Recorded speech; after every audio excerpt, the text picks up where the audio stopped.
Praise Lord. దేవుని నామానికి మహిమ కలుగును గాక. ప్రియ సహోదరి సహోదరులారా, అందరూ బాగున్నారా? ప్రభు నామంలో మీరందరూ బాగున్నారని ఆశిస్తూ ఉన్నాను. అదేవిధంగా దేవుని మహాకృపను బట్టి ఈ విధంగా దేవుని ఆరాధించటానికి, మీతో కలిసి దేవుని స్తుతించటానికి దేవుడిచ్చిన గొప్ప కృపను బట్టి యేసయ్య నామమునకు మహిమ కలుగును గాక. ఆమేన్, ఆమేన్. ఈ దినము దేవుని యొక్క సన్నిధిలో మనం ఏ విధంగా నడుచుకుంటున్నాం, ఏ విధంగా జీవిస్తున్నాం, ఏ విధంగా దేవుడి సన్నిధిలో అడుగులు వేస్తున్నామో చూద్దాం. కీర్తన గ్రంథము 1వ అధ్యాయము 1వ వచనములో చూసినప్పుడు దేవుని యొక్క వాక్యం సెలవిస్తా ఉంది. దుష్టుల ఆలోచన చొప్పున నడవక, పాపుల మార్గమున నిలవక, అపవాసకులు కూర్చుండ చోటను కూర్చుండక. చూసారా ఏంటట? దృష్టుల ఆలోచన చొప్పున నడవక, పాపుల మార్గమున నిలవక, అపవాసకులు కూర్చుండ చోటను కూర్చుండక. ప్రియమైన దేవుని బిడ్డలారా, ఈ వాక్యము రెఫరెన్స్ చెప్పగానే నువ్వు అనుకుంటా ఉంటావు, నాకు తెలిసిన మాటేలే, నేను చదివిన మాటేలే, అబ్బో నేను పుట్టు క్రైస్తవులను, లేదా చిన్నప్పటి నుండి యేసు ప్రభుని తెలుసుకున్నాను, అనేక సంవత్సరాల నుండి యేసుక్రీస్తు తెలుసు, నాకు అనేక సంవత్సరాల నుండి కీర్తన గ్రంథం 1వ అధ్యాయం నాకు తెలుసు, ఎన్నోసార్లు చదివాను అని నువ్వు అనుకుంటున్నావా? దేవుని సేవకుల ద్వారా దేవుడు మాట్లాడుతూ ఉన్నప్పుడు ఈ వాక్యం రెఫరెన్స్ చెప్పగానే నేను విన్న మాటే, పాస్టర్ గారు ఇలాగే చెప్తాడు, చెప్పిన ప్రసంగాలే చెప్తా ఉన్నాడు అని అనుకుంటున్నావా? పొరపాటు పడుతున్నావు. నీలో మార్చుకోలేని విషయాలు ఇంకా ఉన్నాయి, ఇంకా నువ్వు మార్చుకోలేదు గనక దేవుడు మరలా నిన్ను హెచ్చరిస్తున్నాడు. ఒకసారి ఆలోచించు. ఇది ఈ అధ్యాయం అంతా చూసినప్పుడు దేవుడు భక్తి పరులకు దేవుడిచ్చే ఆశీర్వాదాలు ఈ అధ్యాయంలో ఉంటాయి. మీరు గమనించారో లేదో నాకు తెలియదు, కానీ ఈ యొక్క 1వ అధ్యాయము 1వ వచనం నుండి మీరు చదివినట్లయితే దేవుని సన్నిధిలో భయభక్తులు కలిగి ఎవరైతే ఉంటారో దేవుడు వారికిచ్చే ఆశీర్వాదాలు ఉంటాయి ఇందులో. చూసారా? ఎప్పుడైనా చదివారా? లేకుంటే ఈ రోజు నుండి అయినా ఈ యొక్క అధ్యాయాన్ని ఒకసారి చూడండి. దేవుడు నీతోనే మాట్లాడుతూ ఉన్నాడు. కీర్తన గ్రంథంలో చూసినప్పుడు దేవుని యొక్క వాక్యం సెలవిస్తా ఉంది. దృష్టుల ఆలోచన చొప్పున నడవక, పాపుల మార్గమున నిలవక, అపవాసకులు కూర్చుండ చోటును కూర్చుండక. ఎక్కడనట? దృష్టులు పొద్దుపోక వారు మాట్లాడుకుంటున్న మాటలు, అలాంటి వారి ఎదుట మీరు నిల్చుండొద్దని దేవుడు మాట్లాడుతూ ఉన్నాడు. అపవాసం చేసేవారు అంటే అక్కడ కూర్చొని వస్తూ పోతున్న వారిని అపవాసించేవారు ఉంటారు. అలాంటి వారి దగ్గర నువ్వు కూర్చోవద్దని, త్రాగుబోతులతో కూర్చోవద్దని, వ్యభిచారులతో కూర్చోవద్దని, దొంగతనం చేసేవారితో కూర్చోవద్దని, చెడు ఆలోచనలు కలిగిన వారితో కూర్చోవద్దని దేవుడు మాట్లాడుతున్నాడు. దృష్టుల ఆలోచన చొప్పున, వారి ఆలోచనలే దృష్టమైనవి, వారి ఆలోచనలే చెడి, వారి ఆలోచనలే అపవిత్రమైనవి. అలాంటి దృష్టుల ఆలోచన చొప్పున అంటే ఎవరో చెప్పిన మనుషుల ప్రకారం నువ్వు నడవద్దని. చూడండి, చాలా మంది పక్కన వారు ఏదో చెప్పారని వచ్చి ఇంట్లో ఉన్న వారి మీద గొడవ పడుతూ ఉంటారు. పక్కన వారు ఎవరో ఏదో చెప్పారని వచ్చి తన సొంత బంధువుల మీద, లేదా రక్త సంబంధుల మీద, తన కుటుంబీకుల మీద గొడవ పడుతూ ఉంటారు. కారణం, వాళ్ళ ఆలోచనలో వీళ్ళు నడుస్తూ ఉన్నారు. అందుకే దేవుడు అంటా ఉన్నాడు, దృష్టుల ఆలోచన చొప్పున నువ్వు నడవక, పాపుల మార్గాన నిలవక. అనగా ఆజ్ఞ అతిక్రమమే పాపం. ఏంటంట? దేవుని ఆజ్ఞని ఎవరైతే అతిక్రమించి నడుస్తూ ఉన్నారో వాళ్ళే పాపులు. అలాంటి పాపమైన మార్గము నీవైనా నేనైనా, దేవుని ఆజ్ఞను నువ్వు మీరినట్లయితే, దేవుని మాటను నువ్వు మీరినట్లయితే నువ్వు పాపము చేస్తున్నావని అర్థం. అందుకే పాపుల మార్గమును నిలవక, అపవాసకులు కూర్చుండ చోటన కూర్చుండక. అంటే దేవుని సన్నిధిని విడిచి తిరుగుతున్న వారి యొక్క మార్గంలో నువ్వు నడవద్దని దేవుడు మాట్లాడుతూ ఉన్నాడు. అదేవిధంగా ఇంకో మాట చూడండి, యెహోవా ధర్మశాస్త్రమునందు ఆనందించుచు దీవారాత్రులు దానిని ధ్యానించువారు ధన్యులు. ఎవరట?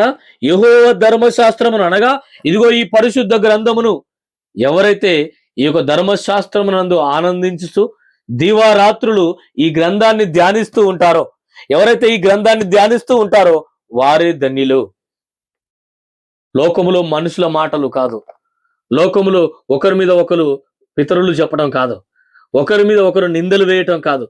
చూడండి, ఒక ఇద్దరు వ్యక్తులు కూడారంటే వారి మధ్యలో వారి దగ్గర లేని వ్యక్తి గురించి మాట్లాడుతూ ఉంటారు. అలాంటి వారితో నువ్వు ఉండొద్దని దేవుడు మాట్లాడుతూ ఉన్నాడు. ఒకవేళ నీవు ఆ స్థలములో లేనప్పుడు నీ గురించి కూడా మాట్లాడుతూ ఉంటారు. అందుకే అంటా ఉన్నాడు చూడండి, దీవారాత్రులు యెహోవా ధర్మశాస్త్రమును అనగా యెహోవా పరిశుద్ధ గ్రంథమును దీవారాత్రులు ఎవరైతే ధ్యానిస్తారో వారే ధన్యులు, వారే ఆశీర్వదించబడతారు.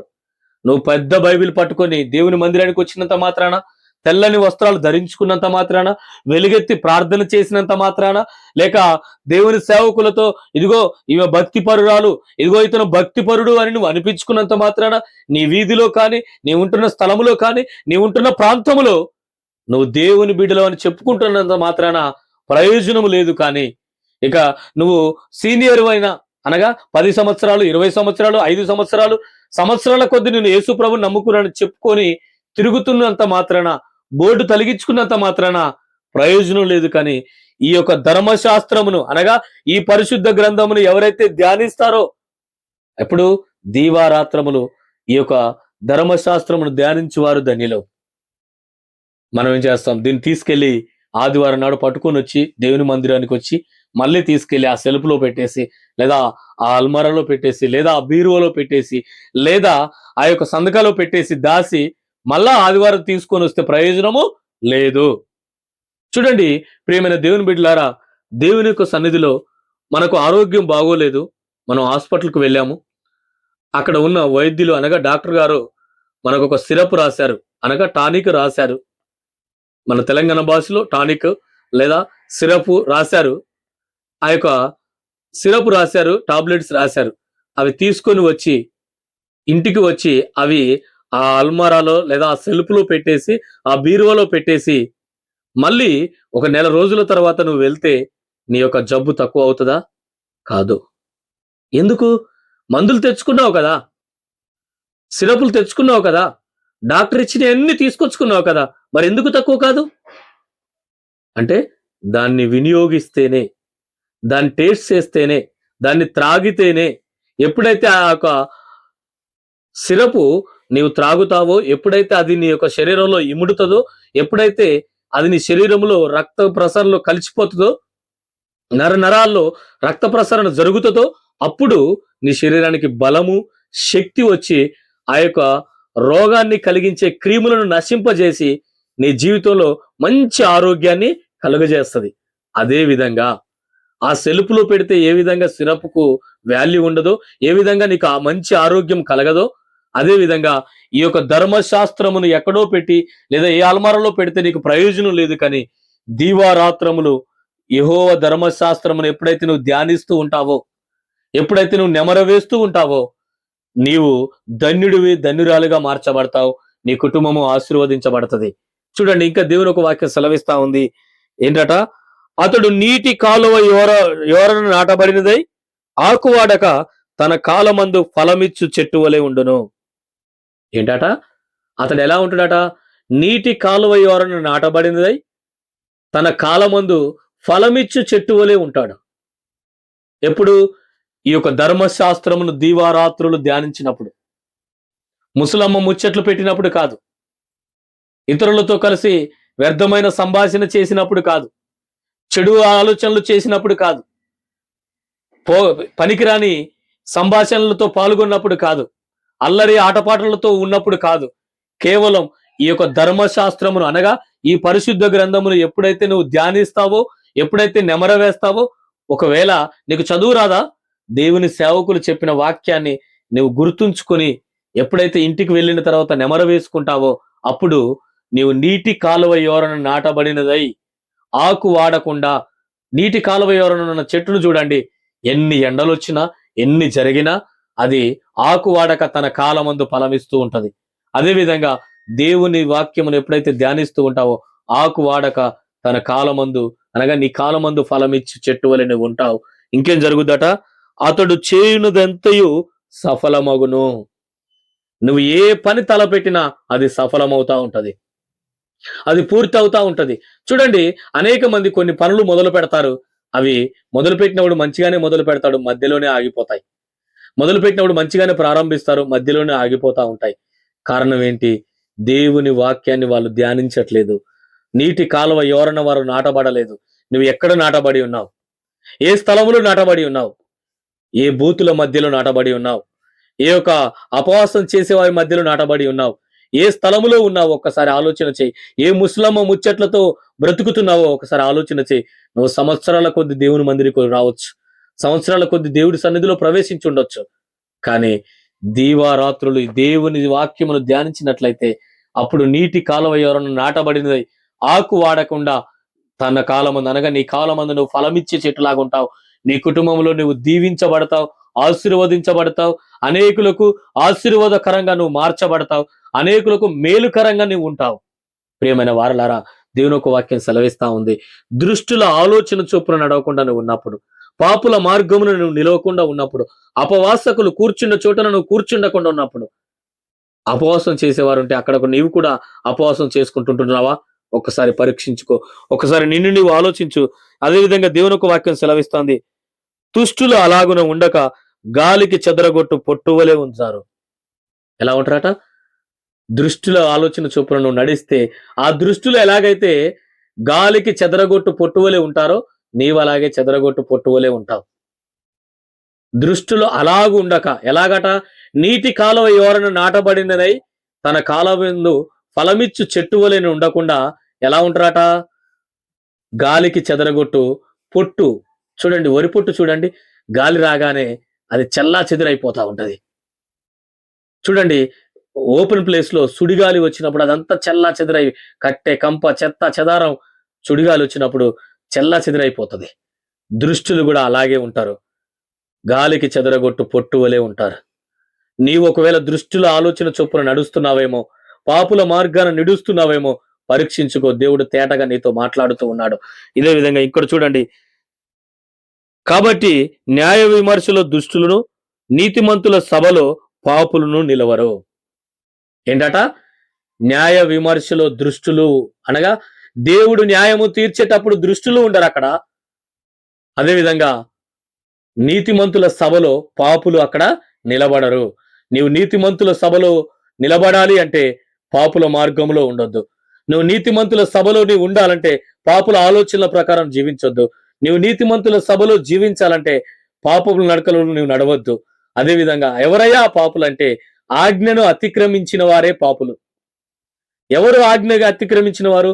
యేసుక్రీస్తు మాటను త్రోసివేసిన వారు, యేసుక్రీస్తు మాటను లెక్క చేయని వారు, యేసుక్రీస్తు మాట ప్రకారం జీవించని వారు, యేసుక్రీస్తు మాటను పెడచెవిన పెట్టి బ్రతుకుతున్న వారి ఆలోచనల ప్రకారం నువ్వు జీవించకూడదు.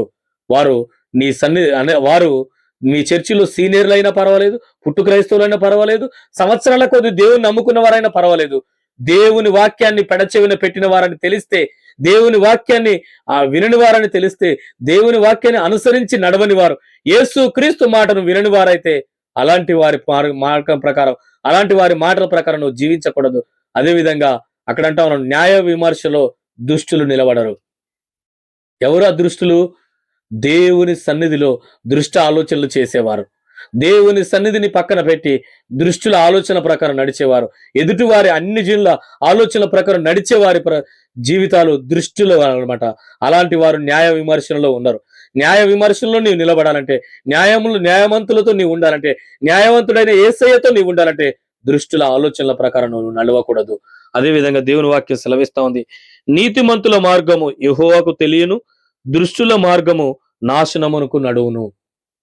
ఏంటట? నీతిమంతుల మార్గము యెహోవాకు తెలియను అనగా జీవము గల యేసయ్యకు తెలును. ఎందుకు జీవం గల యేసయ్యకు తెలుస్తుందంటే వారు ఆయన ధర్మశాస్త్రమును దీవారాత్రులు ధ్యానిస్తున్నారు గనక ఆ నీతిమంతులు ప్రవర్తించే ప్రవర్తన యేసుక్రీస్తుకు తెలుసును. నువ్వు ఏ ప్రవర్తన ప్రవర్తిస్తున్నావు? దృష్టుల మార్గంలో ఉన్నావా? నీతిమంతుల మార్గంలో ఉన్నావా? ఒక్కసారి ఆలోచించు. ప్రియమైన దేవుని బిడ్డలారా, నువ్వు నీటి కాలవ ఎవరైనా నాటబడ్డదై నీ కాలమందు ఫలమిచ్చు చెట్టు వలె ఉండాలంటే ఇదిగో ఈ పరిశుద్ధ గ్రంథమును ఎప్పుడైతే నువ్వు ధ్యానిస్తావో నీవు నీ కుటుంబము దీవించబడతావు. ప్రియమైన వారలారా, ఈ పరిశుద్ధ గ్రంథములో చెప్పబడిన ఏ మాట అయినా, ఏ పుల్లైనా తప్పిపోదని దేవుని వాక్యం సెలవిస్తా ఉంది. ఇదిగో చరిత్ర కలిగిన దేవుడు. ఈ భూమి మీద ఏ మనుషుల మాటలను నువ్వు నమ్మొద్దు. ఇదిగో ఈ పరిశుద్ధ గ్రంథం ఏది చెప్తే నువ్వు అది చేయి. అది సేవకుల, విశ్వాసుల, సంఘ పెద్దల ఎవ్వరు చెప్పిన మాట నమ్మక, కానీ ఈ యొక్క పరిశుద్ధ గ్రంథము ఏదైతే నీకు బోధిస్తా ఉందో, ఈ పరిశుద్ధ గ్రంథం ఏదైతే నీకు నేర్పుతా ఉందో, ఆ యొక్క మాటల ప్రకారం నువ్వు జీవించు. దీవారాత్రులు ఈ వాక్యాన్ని ధ్యానించు. ఒకవేళ ఎవరైనా ఈ పరిశుద్ధ గ్రంథంలో లేని మాటలు చెప్పినట్లయితే ఆ మాటలు నువ్వు నమ్మవద్దు, ఆ మాటలు నువ్వు అనుసరించవద్దు. ఒక్కసారి గుర్తు పెట్టుకో. తేటగా దేవుడు నీతో మాట్లాడుతూ ఉన్నాడు. దేవుడు నిమ్మును మీ కుటుంబమును దీవించి ఆశీర్వదించును గాక. ప్రార్థన చేసుకుందాం. పరిశుద్ధుడు అయిన తండ్రి, జీవాధిపతి, ఇదిగో నీ ప్రియులు నీ వాక్యాన్ని విని ఉన్నారు ప్రభా. దృష్టుల ఆలోచన చొప్పున నడవకుండా, పాపుల మార్గాలను నిలవకుండా, అపవాసకులు కూర్చున్న చోటున కూర్చుండకుండా వారిని దీవించి ఆశీర్వదించి, నీటి కాలువ ఎవరైనా నాటబడినై తన కాలమందు ఫలమిచ్చు చెట్టు వలె ఉండినట్లు నీ కృప దయచేయమని వారిని, వారి కుటుంబమును పిల్ల పిల్ల తరమున దీవించి ఆశీర్వదించండి. ఇదిగో ప్రభా, అనేక సంవత్సరాల నుండి ఈ వాక్యాన్ని చదివి విని పెడచెవిన పెట్టిన వారు, అనాలోచనతో ఉన్న వారిని జ్ఞాపకం చేసుకోండి. మాకు తెలిసిన మాటలే అని అనుకున్న వారిని ఒకసారి జ్ఞాపకం చేసుకొని దీవారాత్రులు నీ వాక్యమును ధ్యానించినట్లు వారిని మీరు దీవించి ఆశీర్వదించి పురికొల్పుమని యేసు నామమున ప్రార్థిస్తున్నాం తండ్రి. Amen, amen. Praise Lord. దేవుని నామానికి మహిమ కలుగును గాక. దేవుడు ఈ వాక్యం ద్వారా మీతో మాట్లాడారని మీరు నమ్మినట్లయితే ఈ యొక్క వీడియోని లైక్ చేయండి, షేర్ చేయండి. మా యొక్క యూట్యూబ్ ఛానల్ క్రీస్తు కలవరి ప్రేమ యూట్యూబ్ ఛానల్ ఇంతవరకు మీరు సబ్స్క్రైబ్ చేసుకోకపోతే సబ్స్క్రైబ్ చేసుకోండి. ప్రభు మిమ్మును మీ కుటుంబమును దీవించి ఆశీర్వదించును గాక. God bless you. ఆమేన్.